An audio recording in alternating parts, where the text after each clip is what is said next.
desire to seek newness remains part of my daily routine. My Barnum Wood home, high on the western hills overlooking Canandaigua Lake, offers abundant opportunity to see nature in operation.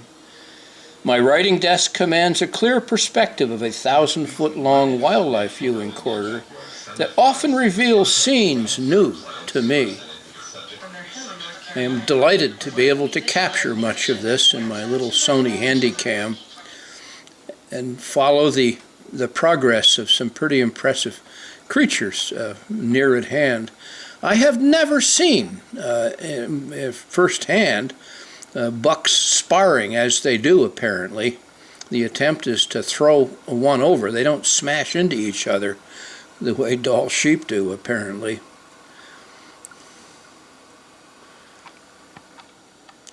Not only deer, but frequently turkey come and cavort in my front yard. Often I am able to observe creatures in action, a delight to watch. The beauty of the creatures that land upon and swim about my pond is astounding. My little black squirrel is a good friend. This great obese woodchuck is not the only thing that chucks wood around my place. I've been known to play firewood all of my years and thoroughly enjoy processing, preparing, and storing the firewood. As winter approaches, this accumulation of firewood becomes an absolute joy.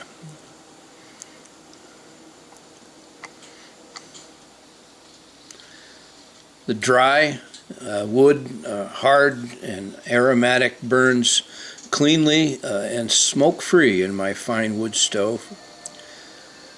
Spring does eventually come. The change is certainly most welcome. One of the real passions in my life is to observe the daffodils poking forth in the spring. Sometimes they are set back a bit by late snowfall, and they are tough, and I've been astounded at how well they respond from abuse of an early spring. As they recover and stand up and flutter and dance in the breeze, I take great pleasure in observing the variety and beauty of these items. I have yet to stop planting new ones. The wholesale bulb company offers quite a selection, and I've taken advantage of all the varieties that I can obtain.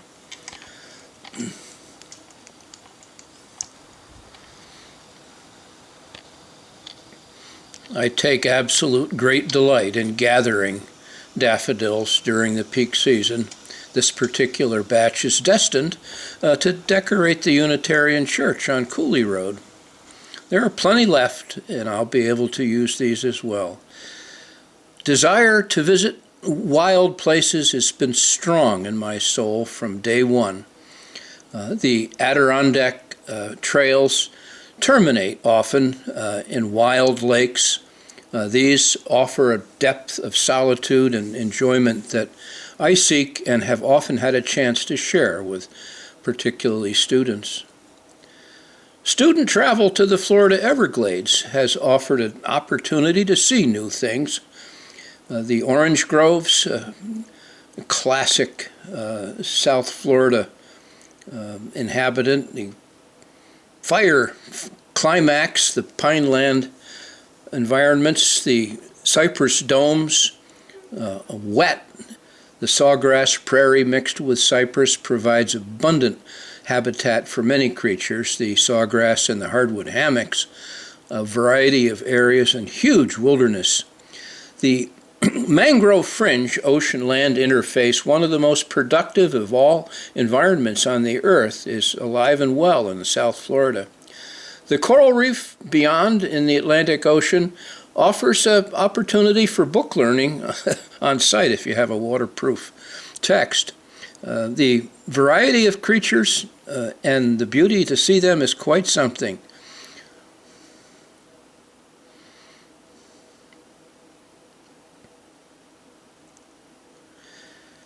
very fortunate to have a group of students instigated a trip to the Channel Islands in California. We did pass the oil derrick that caused the Santa Barbara oil spill.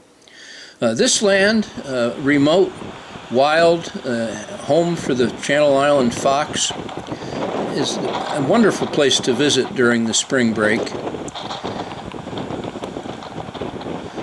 We met a misfortune on that particular trip in the form of rain that exceeded any in early history.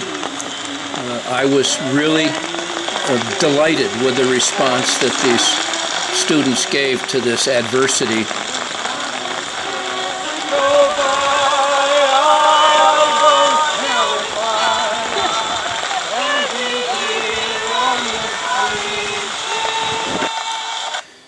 Not to be daunted, we took to the shore, and instead of looking at flowers in Death Valley that hadn't bloomed in 100 years, we took advantage to visit the Sequoia National Park.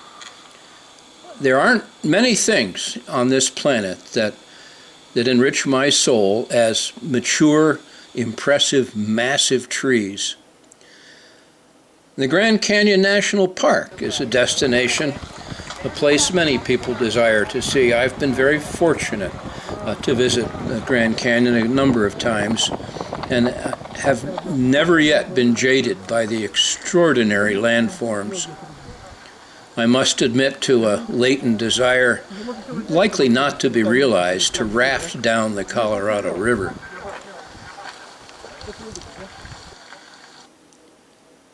The changing scenery, the changing weather, the huge elevation differences make this a fascinating destination. The national forest surrounding the Grand Canyon is gorgeous in itself.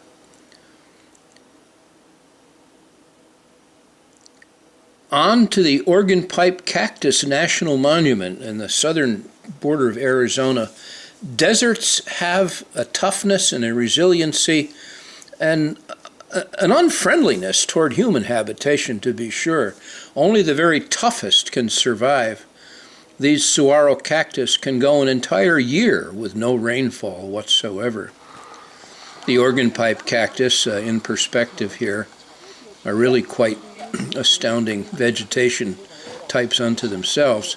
They call this stuff teddy bear cholla, cuddly and warm. Far from it. Don't touch that stuff.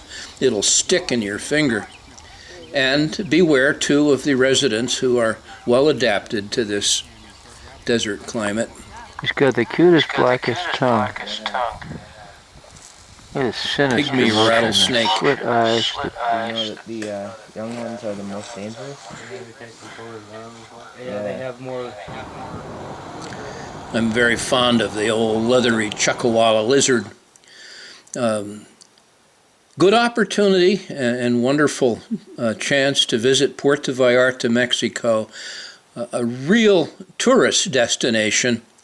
It is possible to move away from the tourist areas into remote old towns high in the mountains along with a montane forest that offer a rich variety and excitement.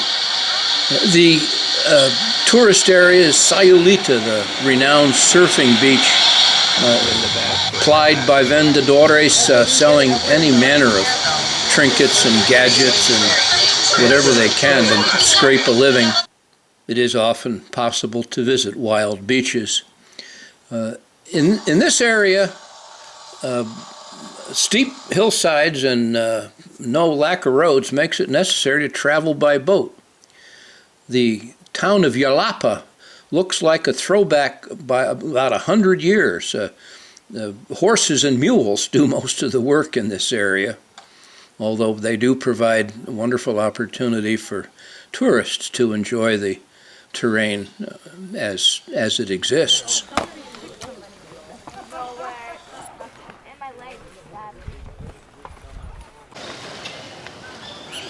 Very healthy habitat, a variety of charismatic creatures. And close at hand, the humpback whales are abundant in Bahia de Bandeiros. We've managed to see these in operation many times.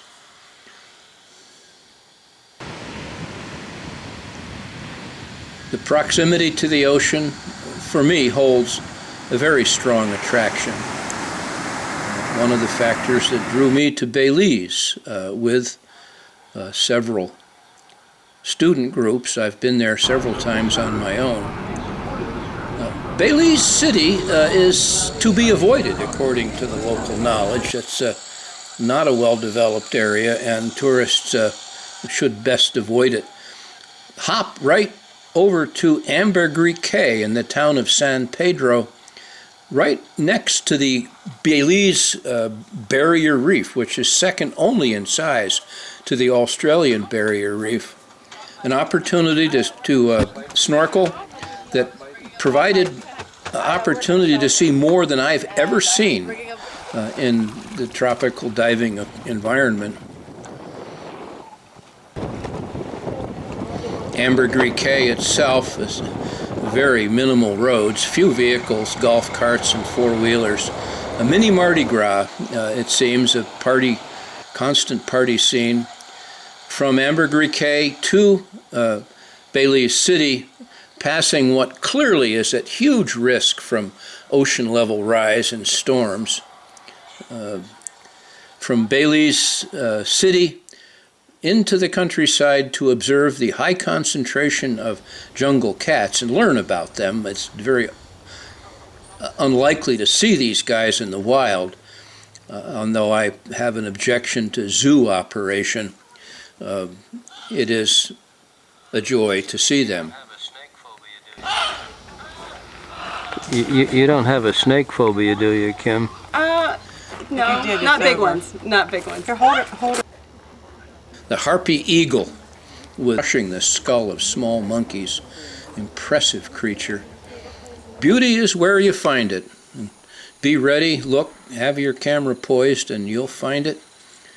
The tapir, a South American animal, not one we have here. Belize, not well developed. Crank yourself across the river by hand rather than have any kind of motorized ferry. The Gallon Jug region, remote and backcountry Belize, unspoiled, well protected, and loaded with activity of all sorts.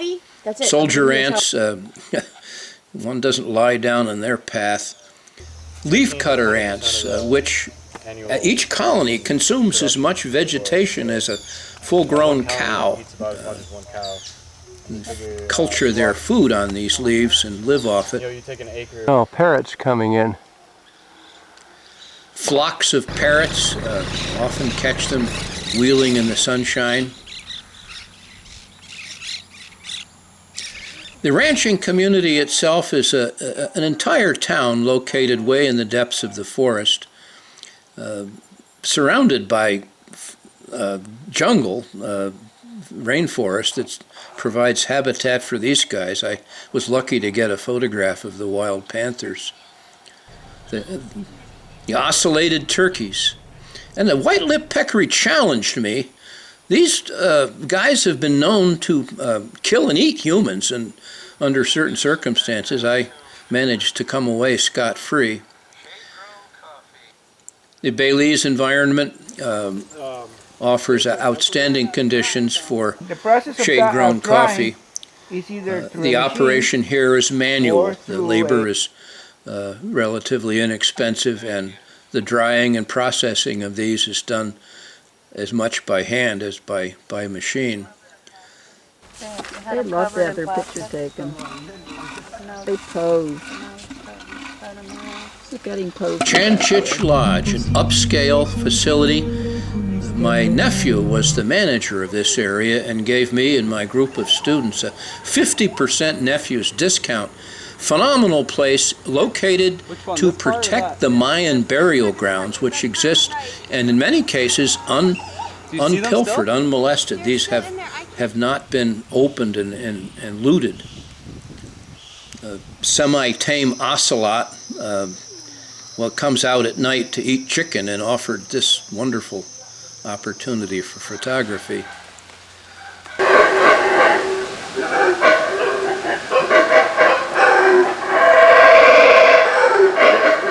Gotta love the howler monkeys. They fill the forest with a rollicking, rolling, territorial hollering. The Mayan ruins and the history involved here is a great thing to dig into. We had a phenomenal guide who, it turns out, is a PhD and written 3 books on Mayan history. Creatures, birds abound, wood stork, and certainly a fair share of good weather. Moving on to Costa Rica, I find this to be a delightfully attractive area to visit. I've actually had the good fortune to visit Costa Rica 7 times now and find the Osa Peninsula to be one of my favorite destinations. The country has a tremendously variable topography and vegetation. The Caribbean coast and the Pacific coast, in between, rainforests have been removed in large areas to provide site for banana plantations, certainly at the cost of some diversity. My favorite of all places in Costa Rica is the Tortuguero National Park on the northeastern coast on the Caribbean side. A rainforest replete with a huge variety of vegetation, animals. Got the lizard right over her head. Of all sorts. Again, camera ready. You have no trouble catching some wonderful images. Is this a heron also, Martin? No. The buttresses on the water-grown trees. Arthropods find this environment quite suitable. The abdomen. Right in that head. I've always been very fond of the giant iguanas, these vegetarian monsters. A tiger heron, one we don't have in the northern environment, and a monstrous lubber grasshopper. Poison dart frog, Dendropides, roast these things, the natives used to, and wipe a dart on them that produces an absolutely deadly it's like if toxin. Your creamsicle was allowed to mold for 2 weeks and didn't melt. Australia and New Zealand have been in the very top of my list for years. Once I retired, I was able to visit the iconic Opera House in Sydney, the famous bridge, an absolute delight. Not a delight, traveling in a heavy city traffic with all the cars on the wrong side of the road is a real challenge. The Sydney Aquarium, relatively new, is one of the finest and known in the world. Walking through tunnels surrounded by fish, beside one of the very finest displays of marine creatures that I have ever experienced. Traveling west from Sydney over the montane forests, a rugged territory characteristic of this part of Australia. On over the mountains, down onto the lower lands, the outback, the savannas, bushland and trees, populated originally by marsupials. The zoo at Dubbo offers close contact with the delightful wallabies.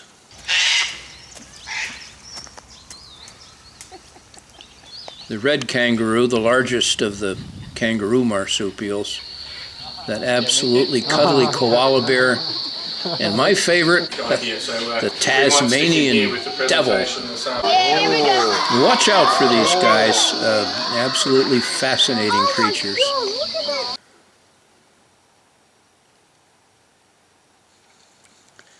Driving in the Australian backcountry, you do encounter, altogether too frequently, kangaroos. The locals have bars on their pickups to avoid damage if they should collide with one. The emu, a flightless bird, half the size of an ostrich, dominated really by domesticated cattle. The beef industry in South Florida is, and Australia is quite something. The world-renowned Victoria bike race. 10,000 people drives several hundreds of miles with stops at the end of each day in huge fields of tents. The countryside, the south coast of Australia, gorgeous. The friendliness, hospitality of our acquaintances in Australia was utterly outstanding. New Zealand, we stayed for 3 weeks. It was 5 months too short. One of my all-time favorite destinations. I want to go back, and I believe I probably will. The sheep offer a huge component of the Australian economy, the agricultural economy. Fresh, the mussels are hugely productive. 80 tons per acre of meat from those things, and delicious too. Impressed by the tree ferns that not normally think of ferns as having a trunk, but these things dominated the country several hundred million years ago and created the coal seams that exist today. Fascinating creature, the long-finned eel. Watch out for these. If you should wade in among them with bare legs, they might take a hunk out of the back of your leg. They're voracious predators. The cowrie tree, a hugely valuable species, cut, the old ones, largely by the British during the early years. A very highly renowned and very delightful demonstration of in the agro-dome of sheep shearing. I had no idea about how this went, and it was a delight to see the process and the ease and speed with which, kind of a competitive thing to be able to shear sheep. Takes about a minute and a half for a champion shearer to take all the wool off of the sheep. New Zealand is active seismically. There are hot springs and geysers in the Rotorua area. Don't quite measure up to the grandeur of Yellowstone, but they're really impressive in their own right. The Maori people are alive and well, maintain their language, and provide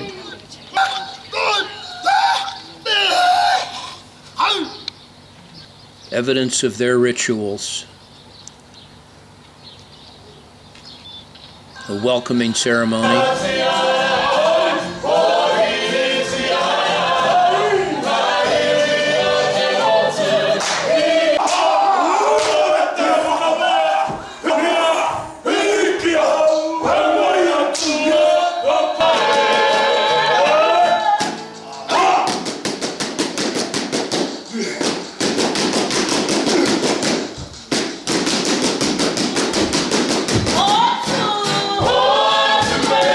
Traveling west over New Zealand down to the western coast, I had the opportunity to fly fish in the La Fontaine River. Compliments of a very generous person I had never known before. Didn't catch anything, but this fulfilled a desire that I've held at bay for many years. The lupin apparently are an invasive. They're not native to New Zealand. They do really well. Probably the largest industry in New Zealand is in their forestry. The radiata pine from California do phenomenally well there, as do vineyards. The wine production in New Zealand is growing. The quality is renowned, and the vineyards are just beautiful. The volcanic region, very evident by the perfectly formed cones, and opportunity to ride among the hot springs on horseback, something that I've always enjoyed doing and will seek opportunity to do. New Zealand has an emphasis on timber sports and chopping and chainsaws. I'll go back. Me and my backpack are headed off to another location. Probably the single destination in general, and the place that I love the most. It's a good idea. Alaska is 0.5% developed, very few roads. The bush plains are really about the only way to get around. And with the experience and outstanding aircraft for the purpose, flight seeing is a must. If you ever travel to Alaska, you must get yourself in a small plane and look out at the phenomenal scenery.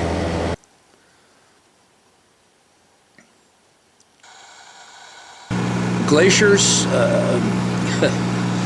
to say the least, are an utter fascination to observe. I think the Wrangell St. Elias National Park provides the quintessential view of glaciers in all of their glory and variety. I have never seen such a collection of and the effects of moving ice. The moraines where two glaciers meet. Childs Glacier near Cordova, the town where I spent years in the Coast Guard, quarter mile of that fell off once and set a wave across the river that rolled cars off the other side. Playing on the glacier itself, the Sheridan Glacier, which actually has retreated more than half a mile since I first saw it in 1968. Groups of students traveling, backpacking, sightseeing, kayaking, packing bear canisters. You got to put your food out of reach of these guys. The risk is real. You don't want to feed them and habituate them with people. In the Copper River Delta, the Copper River Wildlife Refuge often brings you close encounter with moose. Denali National Park is a resident place for caribou. The Wrangell St. Elias Park Highlands provided views of mountain sheep. The ocean in Alaska is rich with nutrients and rich with wildlife. The humpbacked whales, sea otters in abundance. They've made it quite a comeback since the Russians almost exterminated them in the earlier years. Sea lions do pretty well.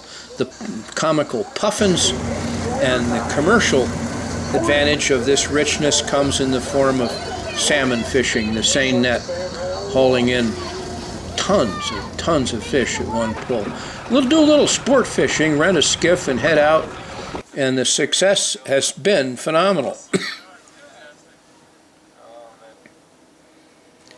We take opportunity to hike into the backcountry, usually stay in Forest Service cabins, and have a chance to fly fish for cutthroat trout, which are exquisitely delicious, I might add.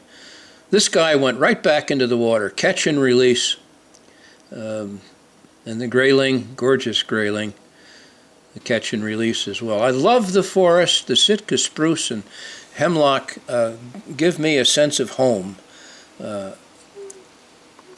Minerals in Alaska are abundant. The gold is one thing. Actually, copper produce more income. The Kennecott mine in the town of Kennecott, a factory town, regulated, hugely productive. The town of McCarthy, 5 miles away, where anything goes, anything went during the copper mine days, and anything goes today. Livestock. Every good parade needs livestock, huh? How about a big hand for the animals? Traveling north. Well, gentlemen, you're here at the Arctic Circle. How does it feel? Feels pretty good. I spent almost 40 days in a tent that first summer we went up there. beneath the gates of the Arctic National Park, and with three folks that came from the college and a number of others that turned out to help. We undertook the process of building guest cabins for Eric Salatan, the owner of the Bushwhack Alaska operation.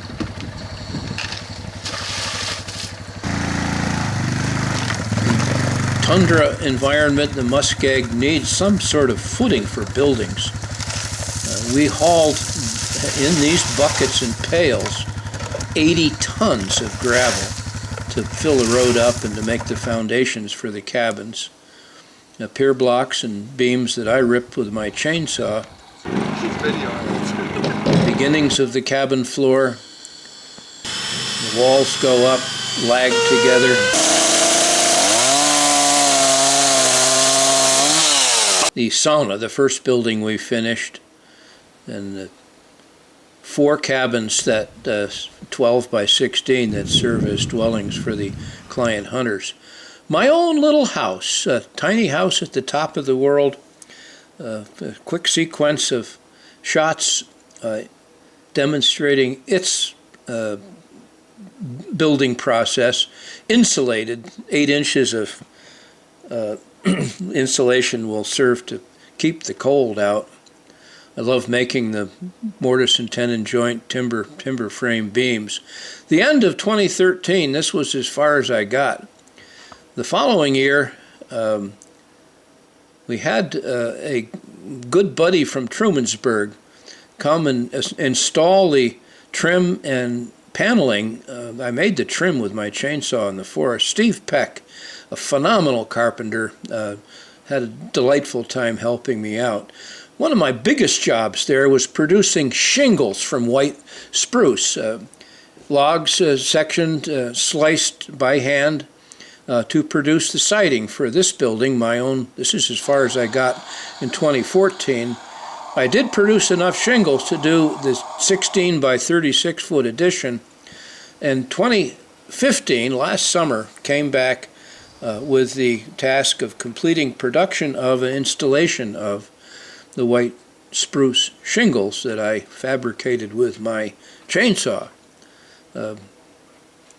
Probably an insane undertaking to run a chainsaw that often, but for some reason, I love to do it.